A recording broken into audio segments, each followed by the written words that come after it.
بسم اللہ الرحمن الرحیم۔ حضور صلی اللہ علیہ وسلم کی بیٹیوں میں سے سب سے بڑی بیٹی حضرت زینب رضی اللہ تعالیٰ عنہ تھی۔ حضرت زینب رضی اللہ تعالیٰ عنہ کا نکاح حضرت خدیجہ کی خواہش کے مطابق ان کے بھانجے ابو العاص سے ہوئی تھی۔ ابو العاص نے شروع میں آپ علیہ السلام پر ایمان نہیں لایا، لیکن حضرت زینب رضی اللہ تعالیٰ عنہ کے ساتھ کھڑے رہے۔ مکہ مکرمہ کے لوگوں نے حضرت ابو العاص پر بہت زیادہ دباؤ بنانے کی کوشش کی کہ وہ بھی حضرت زینب رضی اللہ تعالیٰ عنہ کو طلاق دے دیں، لیکن ابو العاص حضرت زینب کے ساتھ کھڑے رہے اور کسی بھی قیمت میں ان کو چھوڑنے کے لیے تیار نہیں ہوئے۔ غزوہ بدر میں ابو العاص دوسرے لوگوں کے ساتھ مسلمانوں کے خلاف لڑنے کے لیے آئے اور اتفاقاً مسلمانوں کے ہاتھ گرفتار ہوئے۔ جب مسلمانوں کی طرف سے قیدیوں کو چھوڑنے کا فیصلہ ہوا تو ابو العاص کو چھڑانے کے لیے حضرت نبی اکرم صلی اللہ علیہ وسلم کی صاحبزادی حضرت زینب نے اپنا ہار بھیج دیا۔ یہ ہار حضرت زینب رضی اللہ تعالیٰ عنہ کو حضرت خدیجہ رضی اللہ تعالیٰ عنہ نے شادی کے موقع پر دیا تھا۔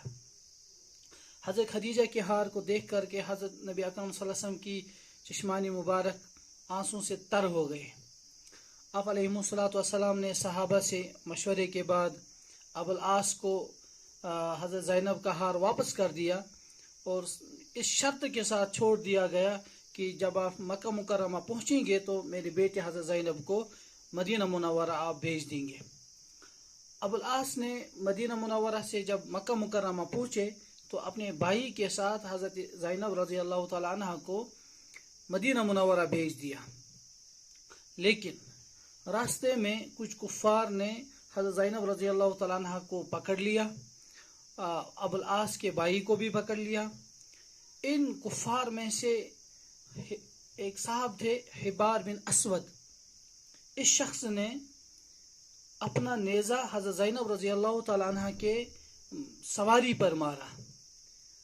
یہ زخم اتنا شدید تھا کہ حضرت زینب رضی اللہ تعالیٰ عنہ سواری سے گر کر کے ایک پتھر سے ٹکرا گئی۔ حضرت زینب رضی اللہ تعالیٰ عنہ اس وقت حاملہ تھی، اللہ تعالیٰ نے آپ کو امید سے نوازا تھا۔ یہ چوٹ اتنی سخت تھی کہ حضرت زینب رضی اللہ تعالیٰ عنہ کا حمل گر گیا۔ حضرت زینب رضی اللہ تعالیٰ عنہ کو واپس مکہ مکرمہ جانا پڑا۔ کچھ عرصہ بعد حضرت زینب مدینہ منورہ آ گئی، لیکن ہجرت کے سفر میں جو چوٹ آپ کو لگی تھی، جو زخم آپ کو لگا تھا، اس زخم سے آپ ٹھیک نہیں ہو سکی۔ محض 30 سال کی عمر میں حضرت زینب رضی اللہ تعالیٰ عنہ اس دنیا سے تشریف لے گئی۔ آپ علیہ السلام حضرت زینب کو دیکھ کر کے آپ دیدہ ہو گئے، فرمائے میری پیاری بیٹی ہے، میرے لیے اس نے بہت سارے تکلیف اٹھائے۔ آپ رضی اللہ تعالیٰ عنہ کو جب کفن دیا جا رہا تھا تو آپ علیہ السلام نے اپنی چادر مبارک عطا فرمائی کہ یہ بھی حضرت زینب کے کفن میں شامل کی جائے۔ فتح مکہ کے بعد آپ علیہ السلام نے کچھ لوگوں کے حق میں قتل کرنے کا فیصلہ صادر فرمایا۔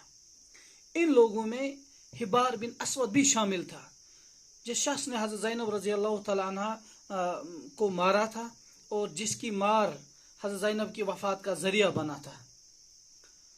لیکن یہ حبار بن اسود یہ خود آپ علیہ السلام کی خدمت میں چلا آیا اور آپ علیہ السلام سے درخواست کی کہ حضرت زینب کے ساتھ جو میں نے سلوک کیا میں اس کی معافی چاہتا ہوں۔ حضرت زینب کو میری وجہ سے جن تکالیف سے گزرنا پڑا میں ان کی معافی چاہتا ہوں۔ میں ناواقف تھا، میں جاہل تھا، میری جہالت کو معاف کر دیا جائے، میری غلطی کو معاف کر دیا جائے۔ تو اللہ کے نبی صلی اللہ علیہ وسلم نے اپنی بیٹی کے قاتل کو خوشی خوشی معاف کر دیا، ان کو کلمہ پڑھایا اور ان کا ایمان بھی قبول فرما لیا۔ لڑنا آسان ہے، لڑنا بہت آسان ہے، جھگڑنا بہت آسان ہے، کسی کو گرانا بہت آسان ہے، لیکن معاف کرنے کے لیے جگر ہونا چاہیے۔ معاف کرنا ہمارے نبی کی سنت ہے، معاف کرنا قرآن کا مزاج ہے۔ وَأَن تَعْفُوا أَقْرَبُ لِلتَّقْوَىٰ۔ وآخر دعوانا الحمد للہ رب